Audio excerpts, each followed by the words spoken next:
Welcome to Prologues. My name is Mary, and when I get overwhelmed and start feeling behind, I find it helpful to zoom out and remind myself that I am still in the beginning of my story. I'm sharing all of my life's chapters: mental health, relationships, wellness, beauty, the chaos of being in my 20s, and all of life's unexpected turns. Prologues is the best way to start your week, so join me every Monday morning for a new entry into my digital journal. First things first.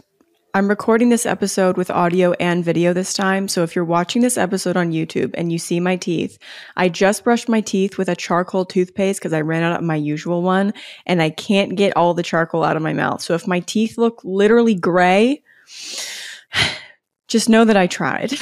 Hi, you guys. Welcome back. I feel like I've been distracted with this podcast lately, and it's not because I don't want to put effort into it, but I haven't felt super proud of a couple of my recent episodes because life has been very, very hectic and very busy.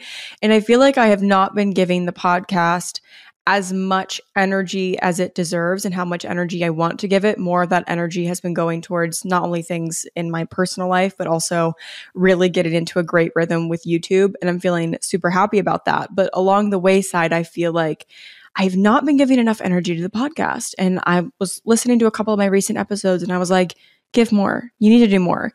So I am trying to reset when it comes to the podcast. I'm also coming up near the 1-year anniversary of Prologues, which is exciting. It was May 1st when I launched it, so it's still a ways to go.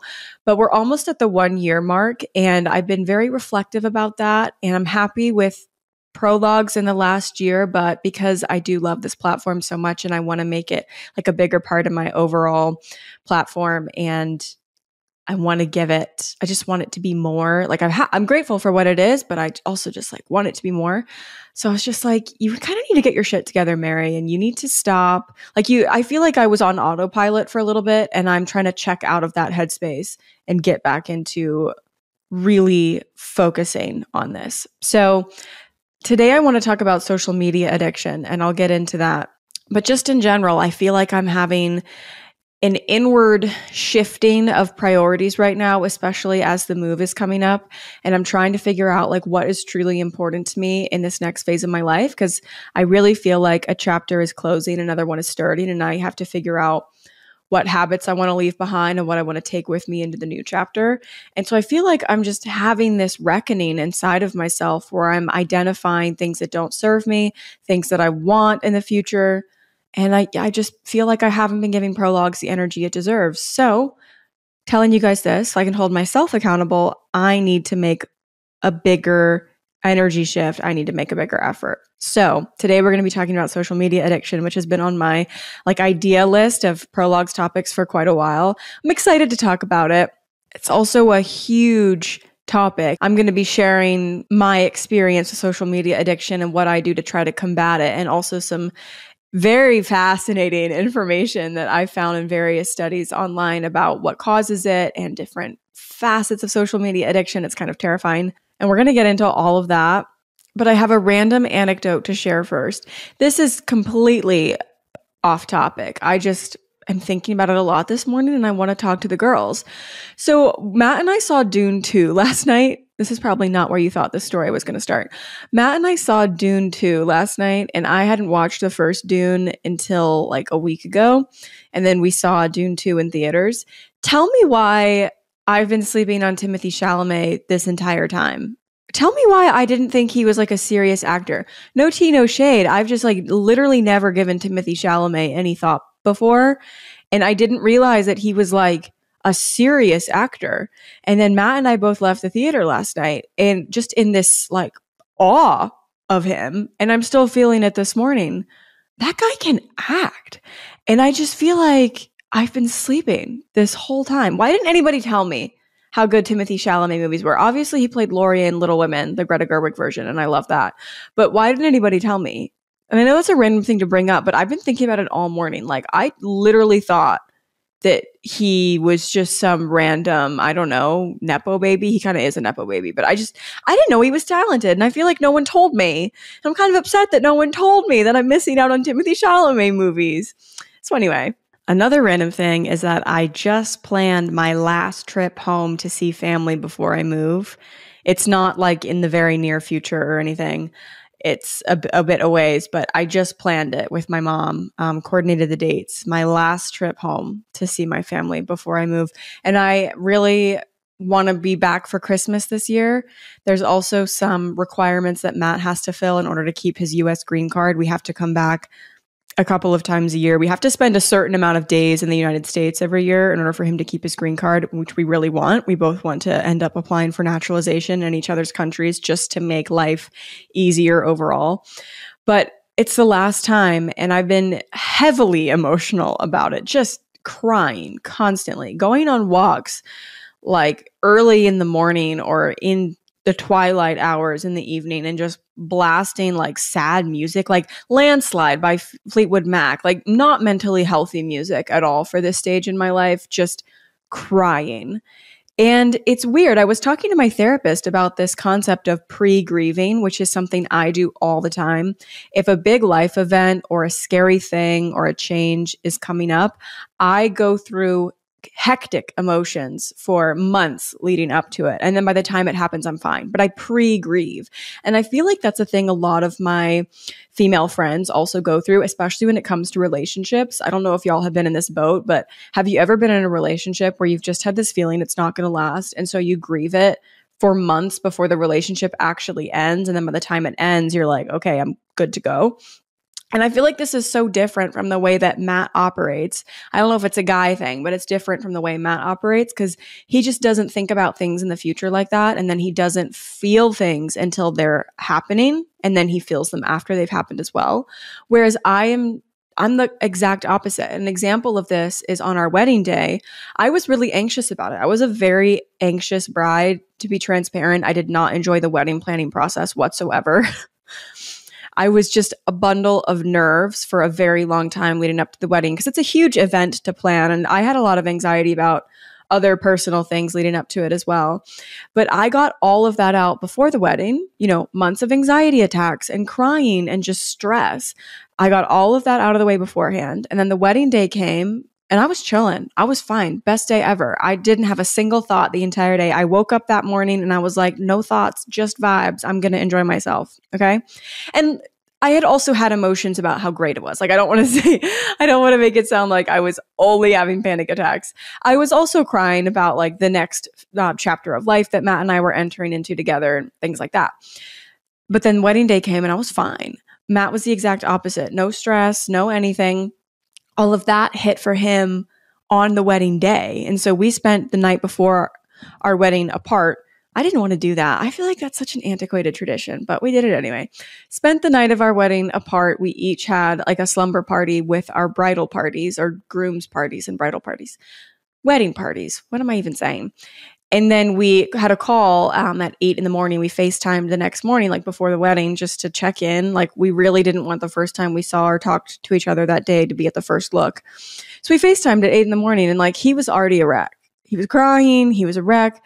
And then we had a first look and we exchanged private vows before the ceremony. And like no one was there. There was a photographer probably like 100 feet away taking some photos from a distance, but there was no one around us, which was fantastic. And he cried during the entire time. He cried like the whole day and experienced the flood of emotions on the day of the event. Whereas I had had the flood of emotions for months leading up to it. And then by the time the day came, I was good. And I think I'm going through something really similar right now because obviously moving to a different country when you don't know if you'll ever live in your home country again is a massive thing to come to terms with emotionally. It's so hard to even describe. I need to make a long distance daughter guilt part 2 episode because the emotions that I am going through are off the fucking wall. So it's a huge thing to come to terms with. And I am just a wreck, you guys. And it's crazy because I swear I'm excited. Like I've literally wanted to do this my entire life. I know this is the right choice. I don't have a single ounce of doubt over whether or not I should do it. And yet I am a mess right now. And Matt's totally fine. Probably also he's fine because he's moving home. Like I'm moving away from home and he's moving to his home. So that helps. But he has really made a home for himself in the US. He's been here for 7 years. This does feel like a home to him now, especially because Matt moved all over the place growing up. Like he's from Scotland, was born in Scotland, but he also grew up in China, Indonesia, France, Holland, all over the place. So he's kind of used to it as well, like starting over, moving to a new country, making new plans and things.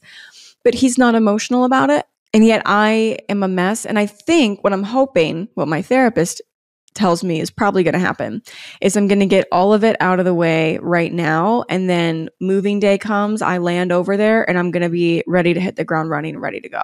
I'm sure I'll be homesick. I'm sure I'll experience, difficult emotions when I'm over there. But I'm hoping that the bulk of all the grief is happening right now. But I want to hear from you guys. Do you feel like you pre-grieve an event and then you're fine when it actually happens? Or are you someone who says, well, that's in the future and I'll cross that bridge when I come to it, and then you only like emotionally react to things after they've happened? Let me know, because I've really been going through that lately.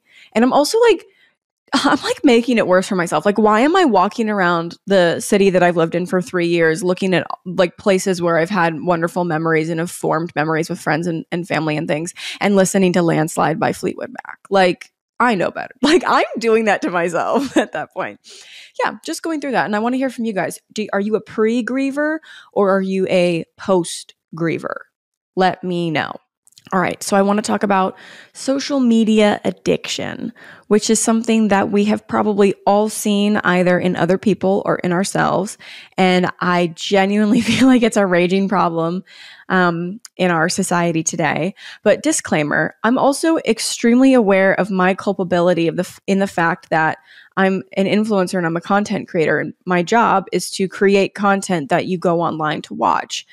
And this is something that I wrestle with a lot, because on the one hand, I do feel confident that different parts of my content, such as the podcast or things that I talk about in things that I'm vulnerable about online, are making a positive impact. And I wouldn't say that about myself if you guys didn't tell me that. Like, I feel very lucky and very blessed that, people will frequently reach out to me and say, hey, here's a way in my life that this episode or this thing you talked about either gave me comfort or gave me entertainment or took my mind off of something or made me feel less alone. Like, I feel so grateful whenever people take the time to tell me that, because it makes me feel like there's a point to what I'm doing, that I'm not just like sending content out into this void and it doesn't help anything. And I don't know.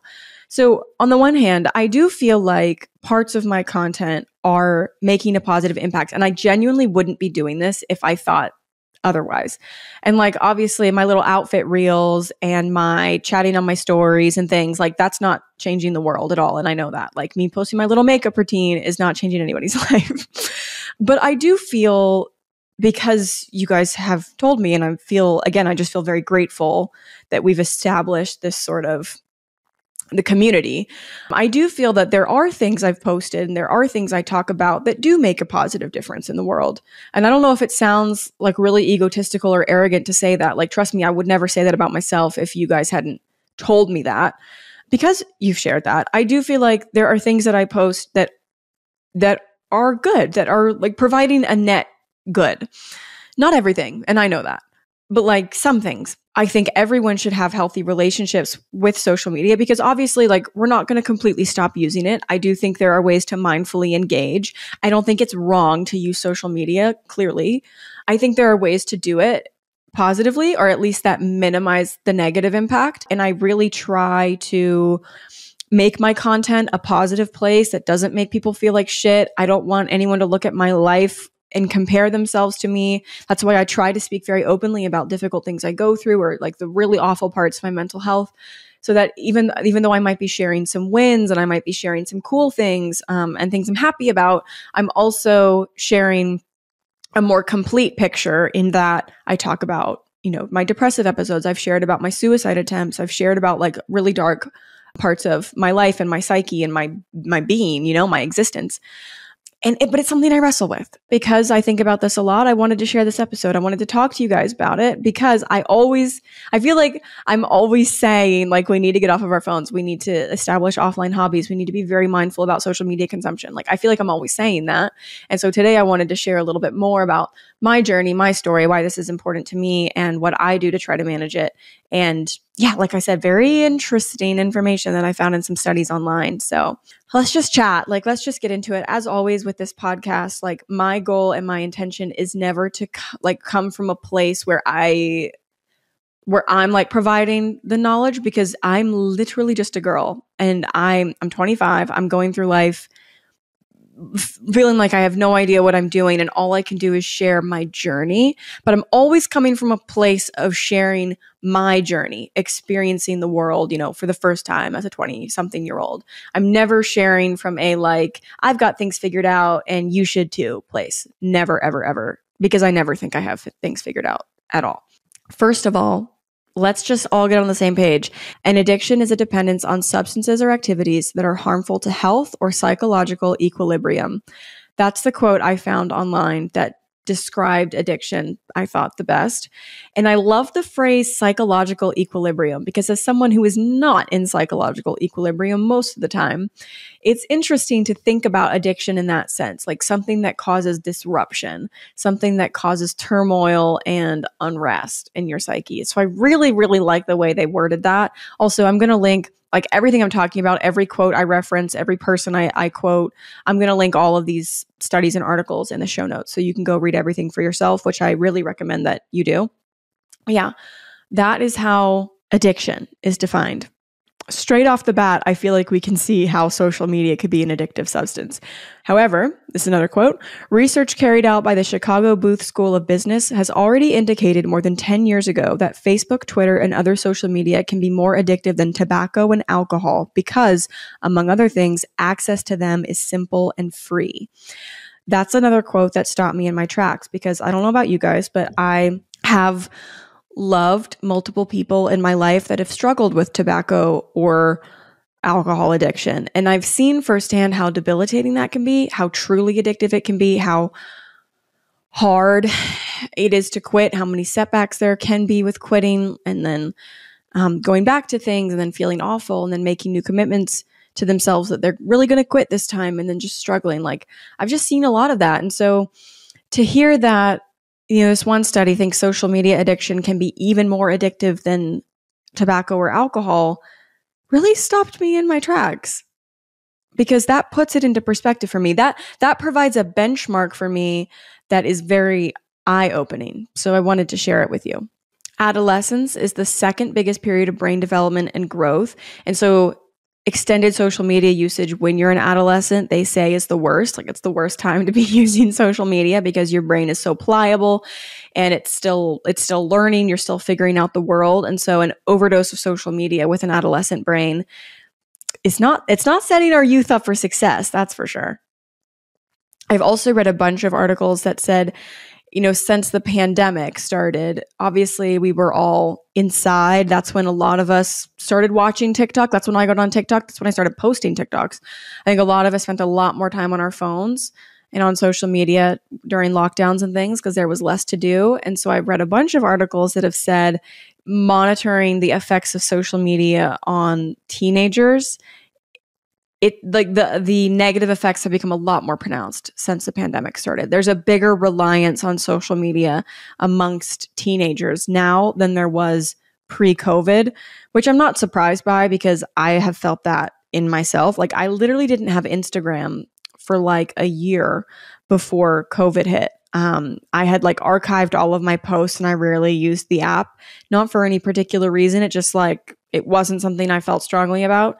And then when COVID started, I think a lot of us turned to online connections with people because we couldn't see people in real life. Like, it makes sense. It makes sense. And if lockdown were to happen again, we would do it again. And I would do it too, because that's the only way we felt connected to other people during COVID, which also brings up this interesting point that I feel like we just don't really know the long-term effects of the COVID lockdowns yet, because it still hasn't been that long.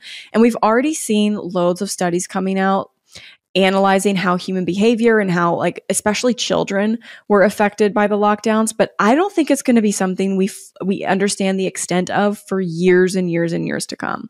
But something I can definitely see now is how we all spent more time online during COVID. We all were trying to find community and connection and comfort through other people online. What else are we supposed to do? And like looking back at it, what else were we supposed to do? Live in isolation? We were already living in isolation. During 2020, I pretty much only saw my roommate and Matthew for the majority of the year. I saw other people infrequently. You know, sometimes you do those like backyard socially distant hangouts. Matthew had a couple roommates that I would see very infrequently in passing. And like there would be some things like that, especially as time went on. But the majority of my time was spent with my roommate and with Matthew for a year. And we, you know, I did birthday Zoom calls. Like my birthday party in 2020 was one of those big Zoom calls. And it was just such a time, such a moment, something that's so easily, it's very distinctive when you look back on those memories. They were just so clouded by COVID. And of course we were all online, of course. And yet, what are the implications of that? I guess we're still figuring out. Anyway, that was a sidebar. But yes, it's more dangerous for adolescent brains. Everything I've read has said that if you spend extra amount of time on social media as a teenager, that's when you can really develop like genuine mental health problems. A recent study by the Journal of the American Medical Association said that teens who use social media more than 3 hours per day are at heightened risk for mental health problems, especially since the pandemic. And there's been an increased number of reported people struggling with depression, anxiety, low self-esteem, disordered eating, body image issues, and suicidal thoughts. That's some serious shit. And like, I felt all of those things before. And I felt those things as a teen too. Like, I don't know about you guys, but it's definitely not just teen since the pandemic, because Tumblr in 2013 to 2015 was god awful for my mental health. I don't know about y'all. I feel like it's difficult probably to explain to the youth of today what Tumblr was like back then. It was the Wild West. I feel like a lot of social media apps today don't allow like thinspo hashtags or things like that. I mean, there were so many hashtags and pages and threads on Tumblr dedicated to like literally providing eating disorder inspiration or giving you tips on how to further restrict or like tips. And that kind of thing doesn't fly on social media like it did. Like, I don't know for sure, but I'm pretty sure on a bunch of different apps that I've been on, if you were to try to search some of the popular hashtags from that community during Tumblr days, it will literally take you to like a hotline that you can call. That was not the case with Tumblr. It was the Wild West. And it wasn't just body image or eating disorder issues. It was everything. It was the way that Tumblr romanticized depression and self-harm and suicide was insane. You could go on Tumblr as a young teenager, as a 14, 15, 16-year-old. You could scroll, you would see pictures and little videos of people harming themselves. And been making it like dark and moody and aesthetic. And there'd be a Lana Del Rey song in the background and it would be so romanticized. And it's like, it's very hard to explain that, I think, to anyone who didn't experience it. But that was obviously terrible for my mental health and for a lot of people's mental health. So it's not just since COVID, it's not just since the pandemic. And I am in no ways like talking shit about today's youth specifically, because this has been a thing, I think, since the advent of social media. I am 25 years old, so I would say I'm kind of like a zillennial. Like I'm technically Gen Z, but growing up, I thought I was a millennial. I don't know. Like I'm a cusper. I'm on the cusp. But I believe I am in the youngest generation and age group that grew up with social media, because I was born in 98. And when I was, I don't even know how old I was, but in the early days when I was young, that was when things like AOL, Omegle, like Google Chat, things like that were popping up. MySpace, those things were popping up. And that was like sort of the very beginning. And then you had Facebook, and then you had Twitter and Instagram, and it all started pouring in when I was a teenager. So I was going through my adolescence and my formative years during that stage, So I feel like I am one of the youngest demographics that grew up with social media, but who also remember a very early childhood without social media. And I am very grateful for that, because when I was younger, like I would say before the ages of 10 or 11, that wasn't really a thing. So my childhood was characterized by reading, playing outside, doing puzzles and board games and card games, and making crafts and like making mud pies.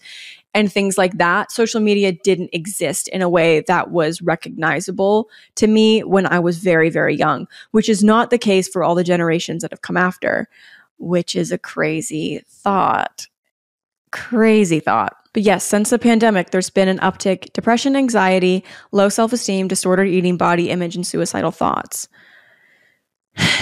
And I feel like I have a pretty good handle on the Prologues listeners and the demographic. I feel like you probably are not interested in my content if you don't relate at least a little bit to any of those things. Like, maybe not the case for everybody, but based on the feedback I've gotten, the conversations I've had with you guys, I would say probably the majority of us have experienced poor mental health in at least one part of their life for at least a little bit of time. And so I think this should be very near and dear to all of us because, like I've told you guys before, I do think people have a responsibility to try to help their mental health as much as possible. There's obviously things you can't control, things that are out of your purview, out of your control. But I do think that lifestyle matters. And so I just think this is something we should be aware of. And I think that's like my goal in recording this podcast is like, if you've never heard these stats, if you've never thought about it before, I just want to talk about it and just open this conversation so that we're aware. Because I think when you're aware of how something can be potentially problematic, it allows you to engage with it in a much more mindful way. And that's my goal. I'm not going to stop using social media. I like social media. I like to be entertained. I like to watch little videos. I like to watch YouTube vlogs. I like to listen to podcasts. I like to see what my friends are up to. I like to creep on like the couples from my college that are now getting married and their wedding photos are gorgeous. Like, I like social media when I'm able to engage with it mindfully, when I'm able to allow it to be positive in my life and not negative. So we're not going to stop using it, or at least I'm not. If you do a complete social media detox, I love that for you. Personally, I'm probably not going to do that long term. But my goal in speaking about it, in reflecting on it myself and in speaking about it with you guys, is just to sort of spread awareness so that we can engage positively. So, some more interesting info that I found, and again, all of these quotes are pulled from articles and studies that are linked in the show notes. Social media addiction occurs by activating the reward center of our brain, which is responsible for releasing chemicals, specifically dopamine, associated with pleasure, reward, and happiness. When individuals access social media platforms, their brain experiences a surge of dopamine that induces a sensation of euphoria, prompting them to crave the same experience repeatedly. Because the design of many social media apps focuses on keeping you scrolling and activating the brain's reward center, many social media addicts struggle to log off or put their phones down, and the effect is even more dramatic for people with low dopamine levels, which is common in depression, ADHD, and other mental illnesses. So that I thought was really interesting because social media addiction occurs because engaging with social media triggers a dopamine release in your brain, and then you just want more of it because it triggers a feeling of euphoria because of the dopamine release, and so you want more of it. So you do the thing that gives you the dopamine release more so that you can get more. But over time, and this is how addiction works, that first little dose of dopamine isn't enough. You need more dopamine, and then you need more, and then you need more to get the same fix, to get the same like high almost. And so next thing you know, you're in a full-blown addictive cycle because it's never enough. What I found to be really interesting about that is that if you already struggle with something like depression or ADHD, as that quote said, then you're more at risk for developing the addiction because you already have low dopamine levels. And I hadn't considered that before at all, but it makes total sense. And then you just get stuck in a vicious cycle, don't you? Because if social media addiction can trigger depressive thoughts, but you fell into addiction because you already were depressed and then you had a dopamine hit and then you need more of them, but then the addiction makes you depressed. What are we supposed to do? What are we supposed to do? Ugh. Fascinating stuff. Withdrawal symptoms may appear when the addict isn't on social media, often in the form of cravings, anxiety, mood swings, sleep problems, and irritability. Again, this was fascinating to me because, yeah, most addictions come with withdrawal symptoms, but have you ever stopped to consider the fact that like you could be having literal withdrawals from social media? it's like blowing my mind, you guys. It's blowing my mind. And I think like I was already aware of social media addiction because I've gone through it in the past, and I'll share that after I share this info that I've found online. Like I've been aware of it, but I just feel like I like learned so much by looking into it more for this episode. And I just didn't know that. I didn't know that you could literally have withdrawal symptoms from not being on social media. And it's like looking back, it's interesting because I can identify periods in my life when I was in the thick of a really bad addictive cycle. And I like looking back, I'm aware that the addiction was causing irritability, sleep problems, anxiety, and so on and so forth. But I just wasn't aware that the withdrawals would as well. So that's kind of scary. And because it is an addiction, it's a behavioral addiction, I found out. If you have addiction in your family, you can be more prone to it. So that's tough as well. I know there are some people in previous generations in my family who struggled with alcoholism. And so my parents had that talk with me, and I feel like probably a lot of you guys can relate. You either got the talk from someone in your life or a counselor or something, or you learned the hard way. If there's addiction in the family, you're more at risk for addiction. So that's another reason why I try to be like aware of my alcohol consumption and why I cut back so drastically is because I know there were people in my family in past generations who struggled with alcoholism, who were alcoholics. I don't want that for myself. And yet if there's a genetic component to that, it's in me. So I have to be aware. And so I just like didn't think about how social media addiction would be something you're more susceptible to if it runs in your family. If addictive tendencies run in your family, I should say. Here's a quote from Dr. Nancy DeAngelis. Social media platforms drive surges of dopamine to the brain to keep consumers coming back over and over again. The shares, likes, and comments on these platforms trigger the brain's reward center, resulting in a high similar to the one people feel when gambling or using drugs. And the overuse of social media can actually rewire a young child or teen's brain to constantly seek out immediate gratification, leading to obsessive, compulsive, and addictive behaviors. This is what can make mental health disorders such as anxiety, depression, ADHD, and body dysmorphia worse. Essentially just saying here, every time you get a like or a comment or a share, that's what lights up the reward center. And when you're a teen, when you're developing, you're so at risk. And it says obsessively and compulsively seeking out the same reward. This is so scary. So scary. Okay, so I feel like for the first part of this episode, I've dropped a lot of surprising, or maybe not surprising to you, but surprising info. And I will cite I will cite all of this in the show notes. Please go read it for yourself. I feel like the first part of this episode has been a little doom and gloom, a little social media is out to kill us all, a little if all of us are on social media, we're dead and we suck and we're horrible, whatever. So now I want to pivot and I want to talk about the fact that likely we're all going to keep using social media. So what can we do to make it a positive experience for us and to not become addicted? And thankfully, I was able to find some info on the Addiction Center where they talked about most people aren't addicted. Most people are not actually addicted to social media.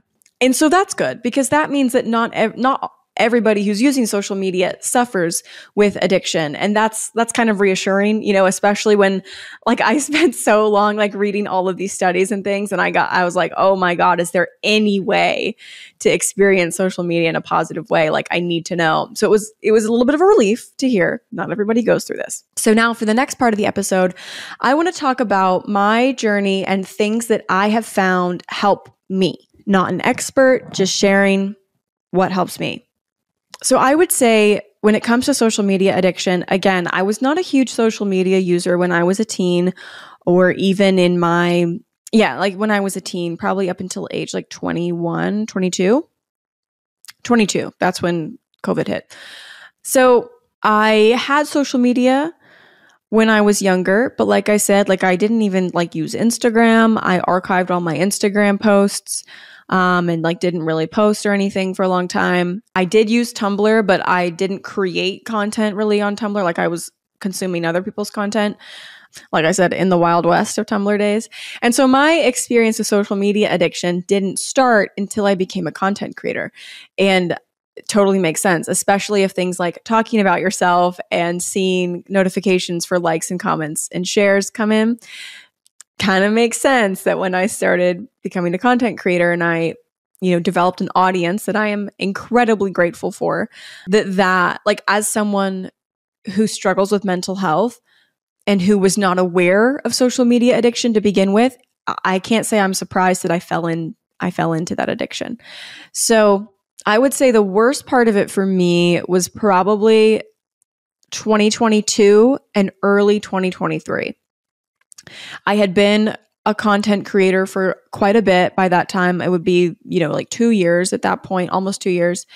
And I've shared with you guys before how 2022 was the worst mental health year of my life. And I think probably what came first, the chicken or the egg, I don't know. But my social media addiction was bad then. I've shared with you guys before how one of the reasons why I got off of TikTok as my main platform. Sidebar, I posted twice on TikTok last week. It was weird. It was interesting. Like I posted a little outfit video that I had made that I don't know. Sometimes I will go back on TikTok and I'll post just to be like, hey guys, I'm not dead. Because when I rarely go on TikTok, I'll see comments pop up being like, where are you? Like, what, are you okay? Everything. So sometimes I like to post just be like, hey, I'm not dead. I'm on other platforms. And then someone commented and asked for an Aura Ring update. And as luck would have it, I had filmed an Aura Ring review a couple of weeks prior and put it on Instagram. So I was just like, okay, like I'll post this one too, because someone's asking for it. And that's it. So anyway, yeah, I posted twice this week. It's interesting. When I post on TikTok now as someone who like got off of it, like I posted like periodically last year when I felt like it, but it was not my main platform. I wasn't posting frequently. I didn't make money off of it. I didn't spend any time on TikTok really. So it was interesting posting again, and I think it kind of like confirmed for me that I do think it's the right choice for me and my mental health to not be on the app every day. Because even just like going on the app to post those videos, I kind of got stuck on the For You page and like I kind of like got stuck in the scrolling cycle and things. And I just didn't like that for myself. So anyway, back in 2022, I just started to develop everything that those articles were describing: the irritability, sleeplessness, just depression. And maybe looking back, I can identify this as withdrawal symptoms. I was very irritable. I felt like a sense of distress when I wasn't able to check my phone a lot. I would feel like very anxious if I wasn't able to check my phone. I would do that thing that we've all done a million times where you're like mindlessly scrolling social media, like say Instagram, mindlessly scrolling Instagram, and then nothing's going on. So you close the app and put your phone down. And then 2 minutes later, you pick it back up and you're back on Instagram just in case something interesting has happened in those 2 minutes. And of course it hasn't. So I was doing that like all day, every day. I just was not able to like really get off very often. And I started to realize that this was horrible for my mental health. And so that is a contributing reason as to why like I got off of my main source of social media addiction in March of 2023. TikTok was most definitely the app that I was the most addicted to. I spent the most time on it. And that is because I do think TikTok's algorithm is one of the most sophisticated social media algorithms that exists. I think the way that TikTok's algorithm it flawlessly is designed to keep you engaged for a long period of time. And it worked on me, and it works on all of us. Like, I think if we're not mindful and if we're not looking out for it, that works on all of us.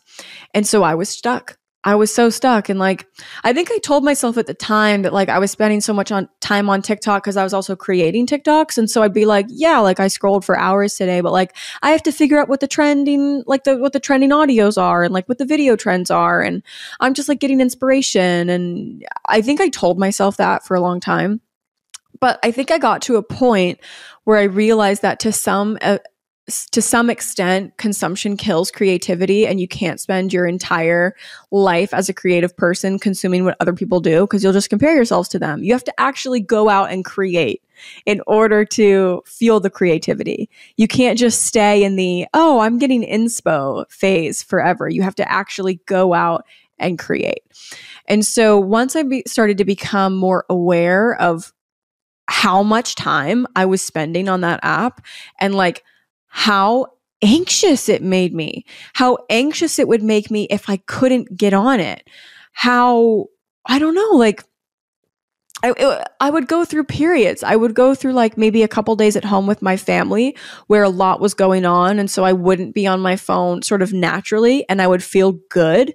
But then I would also go through phases where I couldn't be on my phone for some reason, like during a flight, like during a long flight when you're in airplane mode, and my anxiety would be off the charts. Just from being on a flight and not being able to check social media for a couple of hours, I would literally have anxiety. And I experienced a lot of wake up calls around that time in my life. And I just I think I talked about this in the frontal lobe developing episode too. Like I felt the frontal lobe developing as I was getting older and I was just like, I can't do this. And that's why, or one of the reasons why I realized I needed to really reevaluate my relationship with social media. So that's how I noticed it in my life. But I'll say, like, guys, I do not have this shit figured out. I do feel like I have been in a worse place with it recently. And I think that's another reason why I'm making this episode right now. I do feel like lately it's been worse. Lately, I have noticed myself spending hours more online a day. I got on TikTok and I posted those 2 videos and I did the whole For You page thing. I have spent a lot more time on Instagram. I also really like the Instagram Reels algorithm. I do feel like my Instagram algorithm is a pretty positive place. It's a lot of like home renovation and dog videos and like fashion and stuff. So even if like the content that I'm consuming like isn't harmful in any way, it was just a lot. I've been spending a lot more time online. And I think that's another reason why I'm feeling prompted to make this episode today, because I'm only sharing this because I need to tell it to myself. I need to call myself out. But that is sort of my initial bad struggle with too much time on social media. And I do feel like in general, my mental health has been in a much better place in the last year with social media and in general in some ways, because I now am really mindful, except when I'm like falling into destructive patterns again, like I kind of am right now. In general, I'm proud of myself. I've been pretty mindful, and I do think it's made a really positive impact on my life. And so I also wanted to share things that I do, or like I really strive to do, that I know are good for me and good for my relationship with social media. So I did find this checklist. This is from addictioncenter. It's a 6-point checklist that you can use to try to help identify if you are maybe going through social media addiction or if you need to reevaluate. So I'm going to quickly go through a couple of these. Actually, I'll go through all of them. There's 6. Number 1, do you spend a lot of time thinking about social media or planning to use social media? Yes, I do. Do you feel urges to use social media more and more? I think in the last 2 weeks, I have. Do you use social media to forget about personal problems? I don't really do this anymore. I used to kind of let my mind numb with scrolling. I don't think I really do that anymore though. Or I don't think social media distracts me from my problems at the moment. Do you often try to reduce use of social media without success? So I would say for me, no, because I have successfully reduced my use of social media in general. But like I said, I think I'm in a blip right now. So I don't really know how to answer that one. I would say in general, no, like I have been successful in reducing consumption. But sometimes I do fall back into it. So a little back and forth on that answer. Do you become restless or troubled if you're unable to use social media? No, but I used to. I used to do all these things. But no, now I really value my time offline. I can totally go through a whole flight without social media. I find it a lot easier to log off. I find it a lot easier to put my phone down now in general. So not anymore. Do you use social media so much that it hasn't had a negative impact on your job or studies? I can't really answer that one because social media is my job. So, but I I would say before I was using social media so much that I did feel a lot of comparison when trying to do my job. And so in that sense, it was bad for me. So that's a little checklist I found. I think it's really helpful.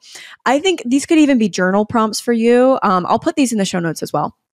I think this could be really helpful for a journaling exercise because again, like I am just trying to take stock of what's going on with me. I just want to be self-aware with how I am and what I'm doing. So I'll put those in the show notes as a journal prompt.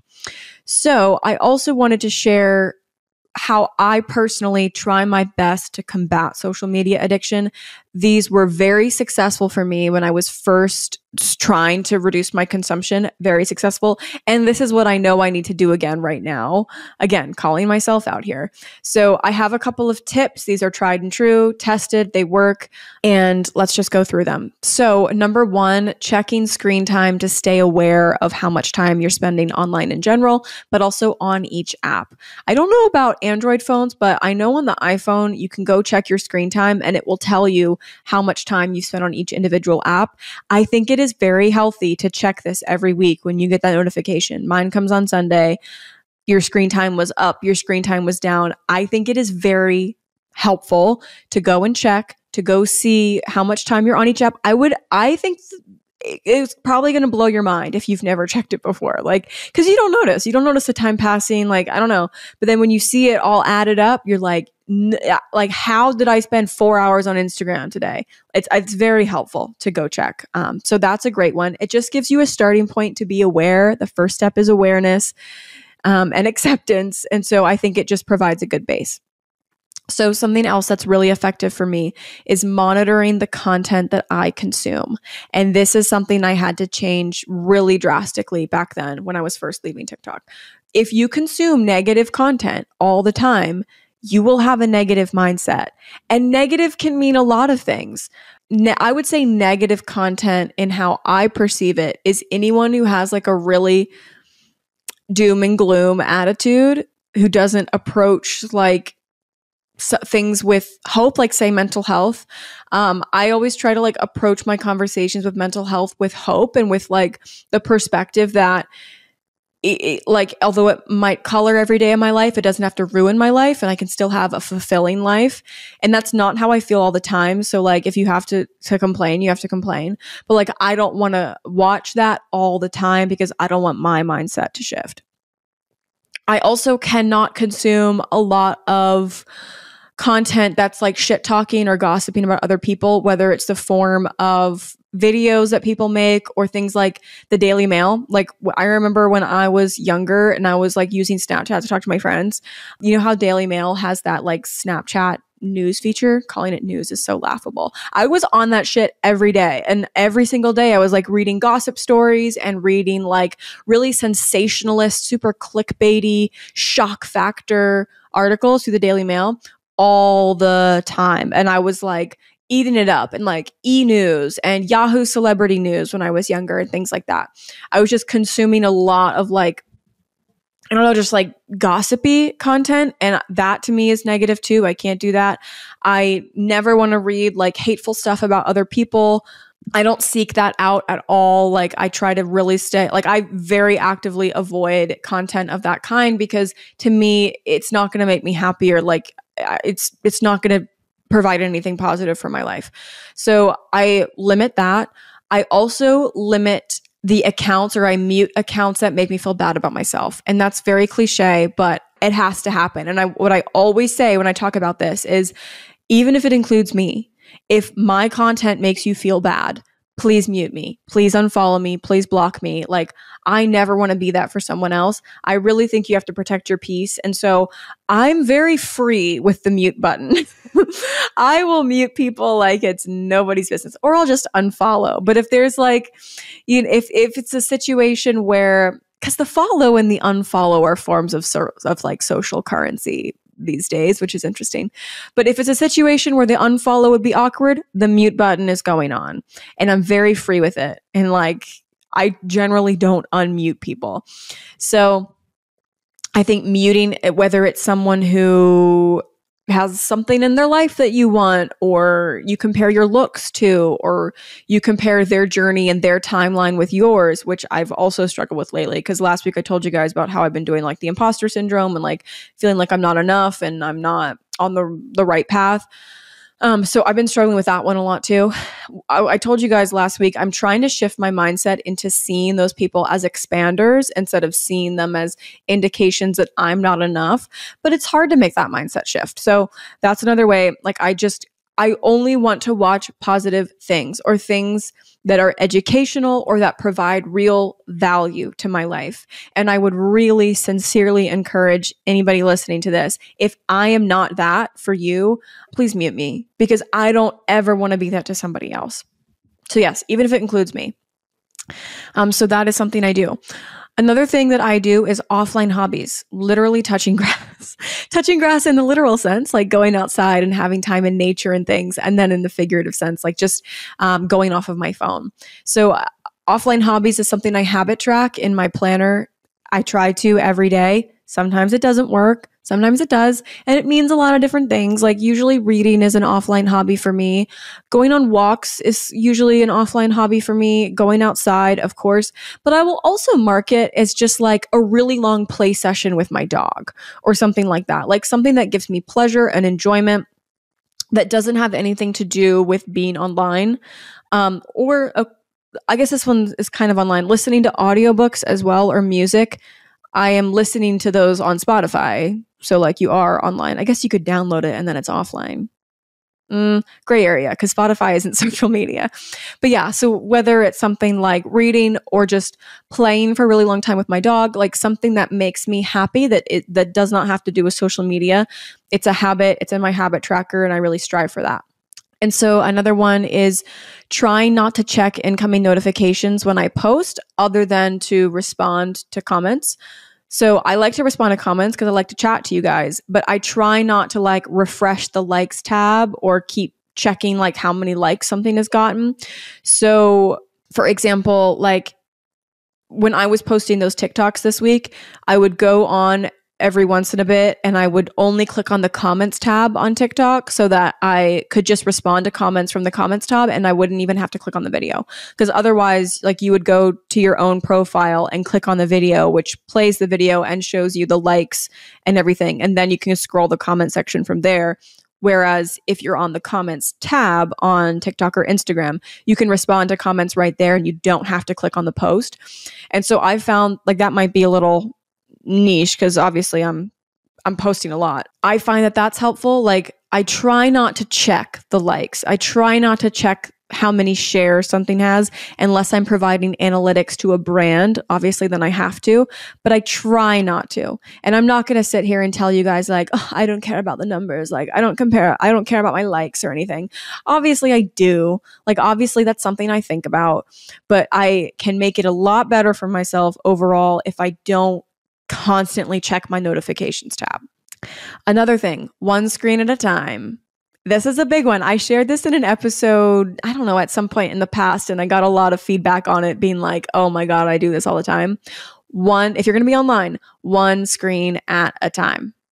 Meaning, if you're watching a YouTube vlog on your laptop, you're not also on Instagram on your phone.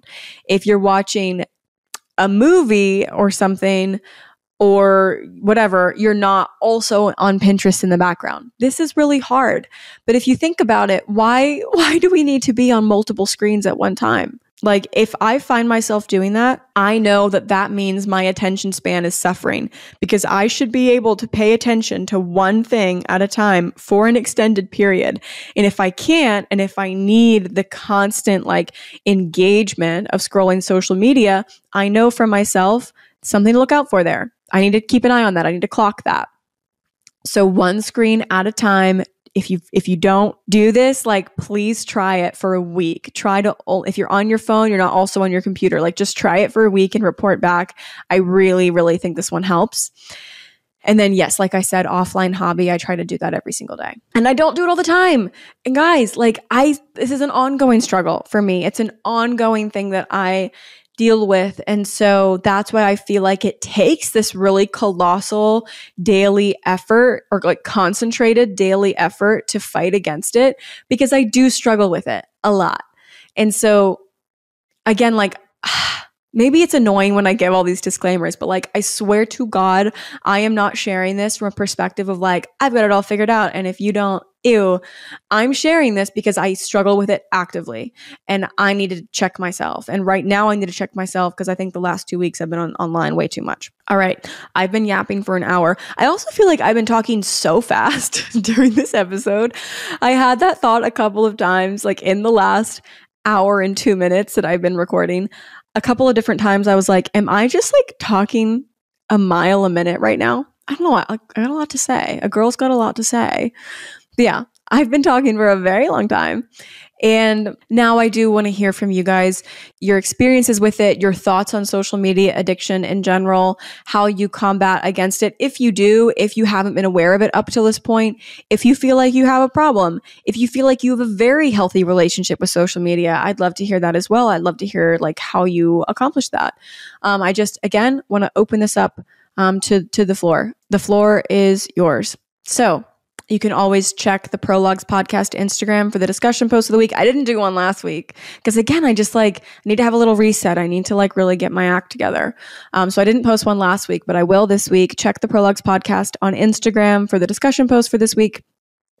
Also, the Prologues podcast merch is still available. There's like limited numbers, but everything on the merch is actually 30% off. So you can go to the prologuespodcast.com and you can, the crew necks, some of the crew neck sizes are sold out. The tote bags are sold out, but there are still crew necks in some colors and sizes available. So you can check those out. And as always, thank you guys for listening. Thank you for spending your Monday with me. These podcasts aren't short. It means a lot to me that you take the time out of your day to hang out with me for, an hour or so. So thank you for listening. I love you guys. I appreciate you guys. And I'll talk to you very, very soon.